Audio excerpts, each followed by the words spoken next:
In today's video, I am going to teach you how to create a forest plot in Excel. A forest plot is a great way to visually compare estimates and their confidence intervals across several rows. You will set this up using a stacked bar chart. Then make the confidence interval bars appear as clean, connected marks. By the time you finish, your chart will look like a classic forest plot with clear, easy-to-read intervals. First, highlight the data in cells B2 through D6.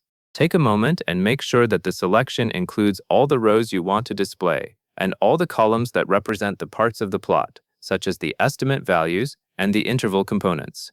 When you highlight the correct range, Excel will base the entire chart on that data, so accuracy here saves time later. Next, you will switch to the Insert tab.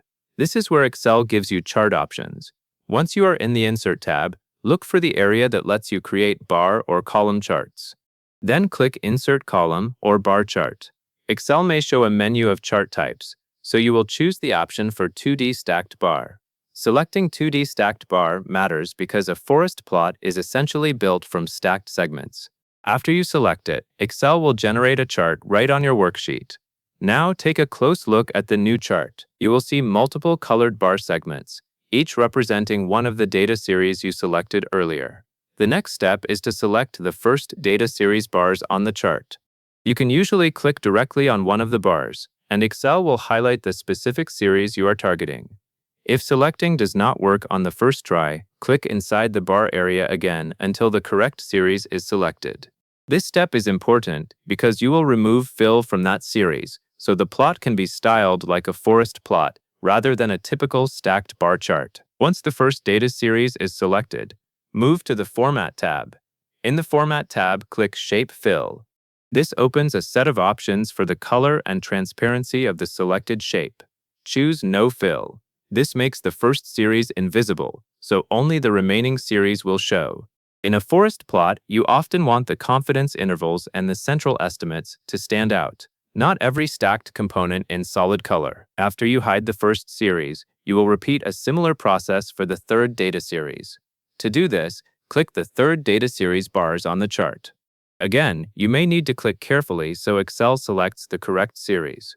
When the third series is selected, it will typically show selection handles or a highlight that confirms you are editing that series. This matters because each series has a different role in the final forest plot appearance. Then, while the third series is still selected, go back to the Format tab and click Shape Fill once more. From the options, select No Fill. This removes the fill from that third series as well, leaving you with a clean view of the remaining series that form the visible intervals. At this point, your chart should start to resemble a forest plot, with the relevant parts visible and the unnecessary segments hidden. Now that you have removed the fills for the first and third series, you can review the chart carefully. Check that the visible bars align with your rows of data and that the bars represent the intervals you intended. If something looks off, it usually means the wrong series was selected at one of the steps, so you can reselect the correct bars and apply No Fill again. That covers everything you need to know, and that is all there is to it.